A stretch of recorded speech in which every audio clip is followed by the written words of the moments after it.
കാട്ടാനയുടെ മുന്നിൽ നിന്ന് കഷ്ടിച്ച് രക്ഷപ്പെട്ട് വനം വകുപ്പ് ജീവനക്കാരൻ. പത്തനംതിട്ട പ്ലാപ്പള്ളി ഫോറസ്റ്റ് സ്റ്റേഷന് മുന്നിലാണ് സംഭവം. മെസ്സിലേക്ക് പോയ ബീറ്റ് ഫോറസ്റ്റ് ഓഫീസർ ജോബാണ് ആനയുടെ മുന്നിൽപ്പെട്ടതും പിന്നീട് ഓടി രക്ഷപ്പെട്ടതും. സംഭവത്തിന്റെ CCTV ദൃശ്യങ്ങളും പുറത്തുവന്നു.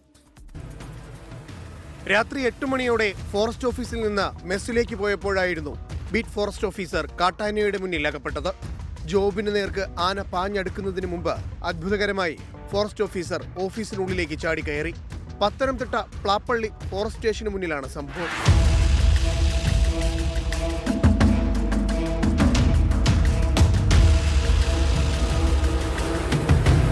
ശബരിമലയിലേക്കുള്ള സഞ്ചാരപാതയിൽ വനത്തിനോട് ചേർന്നാണ് പ്ലാപ്പള്ളി ഫോറസ്റ്റ് സ്റ്റേഷൻ. ജനവാസ മേഖല അല്ലെങ്കിലും ഇവിടെ വന്യമൃഗങ്ങളുടെ സാന്നിധ്യം ഉണ്ടാകാറുണ്ട്. പക്ഷേ ആദ്യമായാണ് ഫോറസ്റ്റ് സ്റ്റേഷന്റെ തൊട്ടടുത്തേക്ക് കാട്ടാന എത്തിയതെന്ന് വനംവകുപ്പ് ഉദ്യോഗസ്ഥർ പറയുന്നു. 24 പത്തനംതിട്ട. ലോകത്തെവിടെയായാലും ഏത് സമയത്തും 24 വാർത്തകളും ഓഗ്മെന്റഡ് റിയാലിറ്റി പാക്കേജുകളും എക്സ്പ്ലെയിനറുകളും വിശദമായി കാണാൻ ഞങ്ങളുടെ YouTube ചാനൽ നിങ്ങൾക്ക് സബ്സ്ക്രൈബ് ചെയ്യാം.